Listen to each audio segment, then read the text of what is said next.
Right, I'm going to attempt to wrestle with some exhaust pipes now, on the floor, with no clamp stands or whatever, just my knee. But what I'm going to show you is possibly interesting. So this is a stock CBR downpipe, and we have got 47mm on the outside diameter, and we've got 32.8-ish on the inside diameter.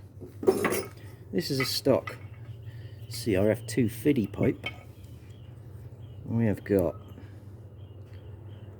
-2.6 because I'm using a Chinese micrometer. Brilliant start. Try again. It's done it again. This is going to be one of those videos.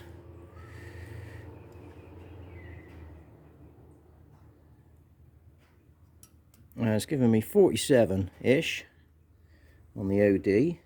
It's the ID I'm trying to show you. The ID is different to what I measured just now. Right, the ID is saying 29. So 29 on the ID. And 32/33. So there's a few millimeters difference on the ID on the CRF pipe, and that's where all the power goes, out through there. Now then, I'm not a rocket scientist on this kind of stuff, but they've obviously done that for a reason. The reason is probably because this one's slightly detuned for more bottom end torque, and this one's tuned for high speed revving. So you don't really want to be going massive on that pipe there, because you'll have to start matching all the other things to go with it. However, what you could do, instead of having that step there, and I'll just get the old gasket a minute. Excuse me. No, I won't get the old gasket a minute. I've lost it. Hold on. Oh no, it's right on the side, right beside me. Anyway, this is a brand new gasket. It don't look like one, but it is. That's a brand new gasket. And as you can see, it's exactly the same as the OD, pretty much.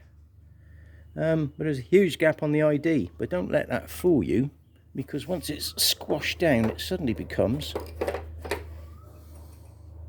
very flat like that.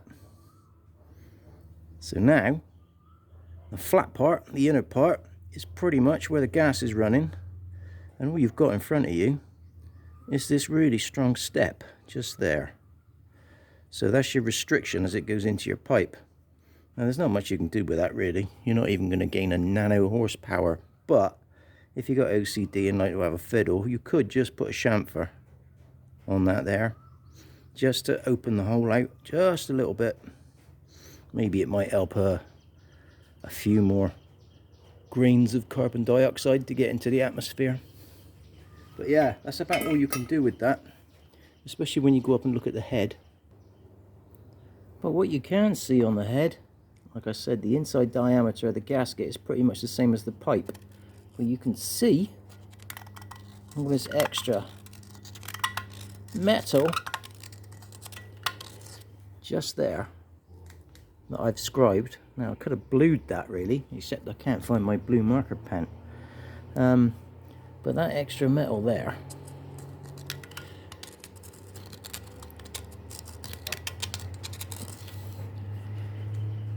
could be taken out with a burr. You don't want to go taking shit tons out, but if you just blend that out a little bit so that it comes out to where the start of the gasket is, you might just release a tiny bit more power. Don't go mad with it though, because if you go mad with it, you can cause more harm than it's worth. Also, on the inlet side, this is one I prepared earlier. I've not finished it yet, I've only done the preliminary.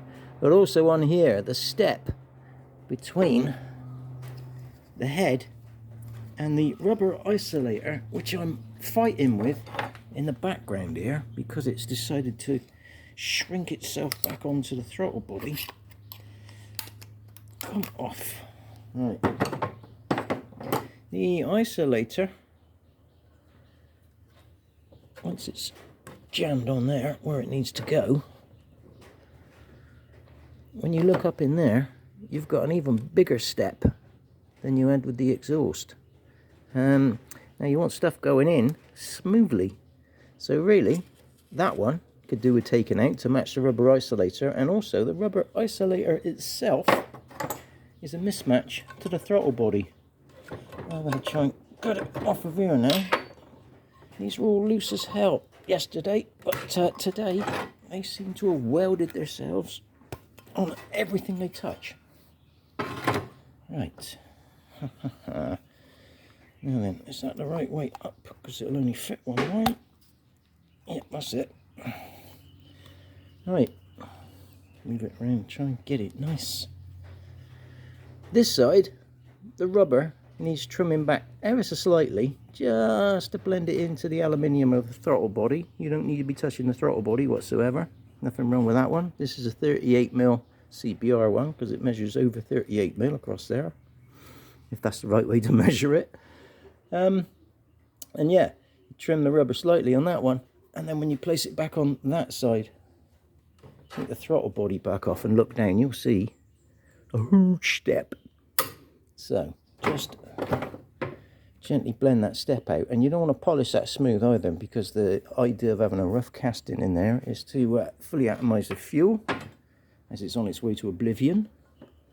So ease it out with a burr, and then just smooth out a lot of the really rough stuff, but leave it with a slightly rough finish. You can mirror polish the exhaust one if you want, and that's about what you need to do. You can get an extra millimetre on the inlet valves if you want to, but it's not really worth all that hassle. Not really. You're going to build yourself a screamer. You're going to want suspension and brakes to match.